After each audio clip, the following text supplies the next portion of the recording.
एक बार फिर से स्वागत है आपका सिविल एलियंस में। यूएन महासचिव के बयान पर इजरायल ने पूरी तरीके से भड़क चुका है।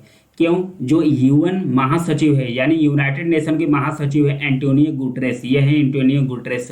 इनका बयान क्या था कि जो इजरायल पूरी तरीके से भड़क दिया है और इजरायल का रिएक्शन आया है। इजरायल ने कहा है कि आप तो जो महासचिव का पद है उस पर रहने लायक ही नहीं है, और जो यूएन के अधिकारी हैं यानी कि जो यूनाइटेड नेशन के अधिकारी हैं उनको भी बैन कर दिया है, यानी कि उनका वीजा रद्द कर दिया है इजरायल द्वारा कि इजरायल में आपको प्रवेश करने लायक नहीं है। तो इनका क्या बयान था?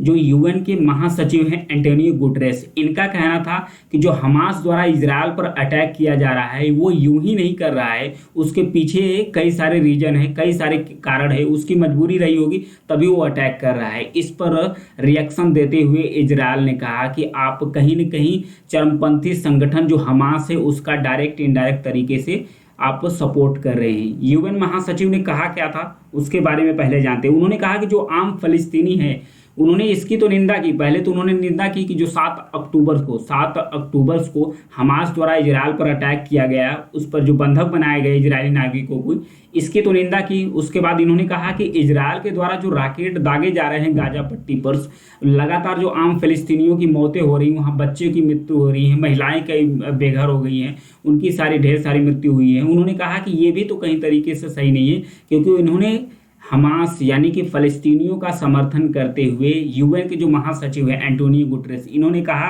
कि जो आम फ़लस्तीनी है ये अपनी ज़मीन को कब्जाते हुए देखा है, ये अपनी ज़मीन पर नई बस्तियां बसते हुए देखा है, ये अपनी अर्थव्यवस्था को तबाह होते हुए देखा है, ये अपने घर ढहते हुए देखा है। तो इनके दिल पर क्या गुजरेगी, ये कहना है इनका जो एंटोनियो गुटरेस है। तो इसका रिएक्शन देते हुए इजरायल के जो विदेश मंत्री है एली कोहेलिस, इजरायल के जो विदेश मंत्री है एली कोहेलिस, ये तुरंत रिएक्शन दिए। उन्होंने कहा कि जो यूएन महासचिव है इन्हें तो तुरंत, तो ये बाद में जब प्रेस कॉन्फ्रेंस की तो इन्होंने इस्तीफे की मांग की कि ये तो सचिव के पद लायक है ही नहीं, इन्हें इस्तीफा दे देना चाहिए।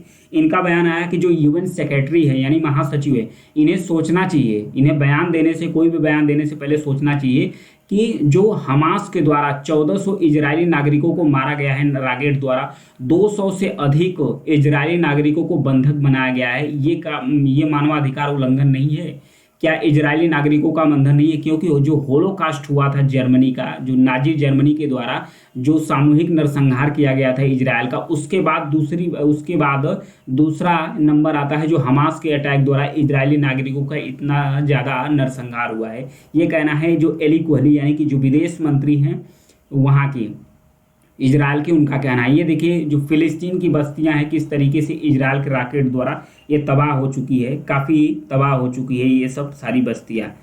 तो उन्होंने कहा, जो रिएक्शन था उसका, इजरायली सरकार के एक प्रवक्ता थे जिनका नाम है लियोर हयात, तो वो एक न्यूज़ से बात करते हुए कहा कि जो संयुक्त राष्ट्र के प्रमुख हैं यानी महासचिव हैं, वो जो अपना बयान दिए हैं उस बयान के लिए या तो उन्हें माफ़ी मांगना चाहिए इजरायल से, और इजरायली नागरिकों से माफ़ी मांगना चाहिए जिनकी मृत्यु हुई है हमास के अटैक द्वारा, या तो उन्हें फिर इस्तीफा दे देना चाहिए, क्योंकि वो पीड़ितों का समर्थन करने के बजाय जो आतंकवादी गुट है उसका समर्थन किए हैं। आतंकवादी गुट जो हमास है उसका समर्थन किया गया है, किसके द्वारा? यूएन महासचिव जो एंटोनियो गुटरेस है उन्होंने की। जो यूएन के महासचिव, उन्होंने कहा कि जो मध्य पूर्व एशिया है, मध्य पूर्व क्षेत्र है, उसमें जो स्थिति है बद से बदतर होती जा रही है, बहुत सारे नागरिकों का मानवाधिकारों का उल्लंघन हुआ है। उन्होंने कहा कि मैं 7 अक्टूबर को जो इजरायल पर, जो यूएन महासचिव, उन्होंने कहा कि जो 7 अक्टूबर को इजरायल पर हमास के द्वारा अटैक किया गया था रॉकेट के द्वारा, मैं उसका कड़ी रूप से निंदा करता हूं, लेकिन मैं इसका भी समर्थन नहीं करता कि इजरायल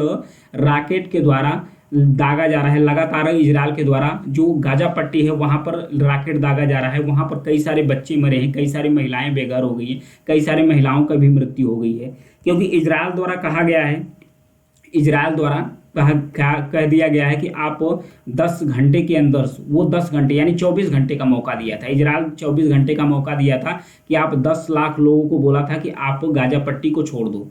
वो उसने कहा था, इजरायल ने कहा था कि ये जो उत्तरी गाजा पट्टी है इसको छोड़कर आप दक्षिण में चले जाओ। तो कहना है यूएन महासचिव का जो एंटोनियो गुटरेस है, उनका कहना है कि आप भाई 24 घंटे का मौका देते हो, 24 घंटे के अंदर 10 लाख लोग कैसे खाली कर देंगे उत्तरी गाजा को, कैसे खाली करके दक्षिणी गाजा में चले जाएंगे। न तो उनके रहने का घर रहने का ठिकाना है, न तो खाना की व्यवस्था है, न तो पानी की व्यवस्था है, न तो ऊपर से कोई छत है, उसके ऊपर से आप बम बरसा रहे हो।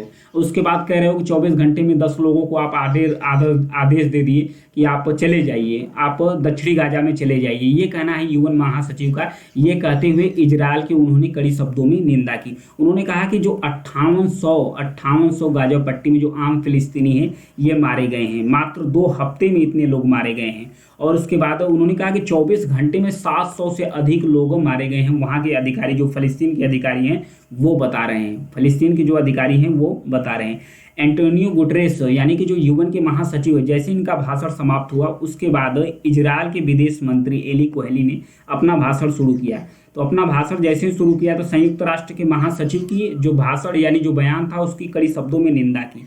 उसके बाद में प्रेस कॉन्फ्रेंस किया गया है, किसके द्वारा प्रेस, इजरायल के जो विदेश मंत्री एली कोहेली है, उन्होंने कहा कि जो यूएन के राजदूत हैं गिलाड अर्डन, उन्हें गुतरेस की इस्तीफे की मांग की। उन्होंने कहा कि जो गुतरेस है उन्हें इस्तीफे दे देना चाहिए, या तो सामूहिक रूप से इजरायली नागरिक जो मारे गए हैं, जो आम इजरायली हैं, उनसे माफ़ी मांगना चाहिए। तो ये था दोनों के बीच में विवाद, ये था संयुक्त राष्ट्र के महासचिव का जो बयान था।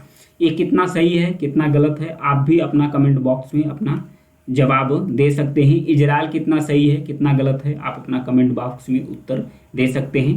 तो इतना ही है, थैंक यू।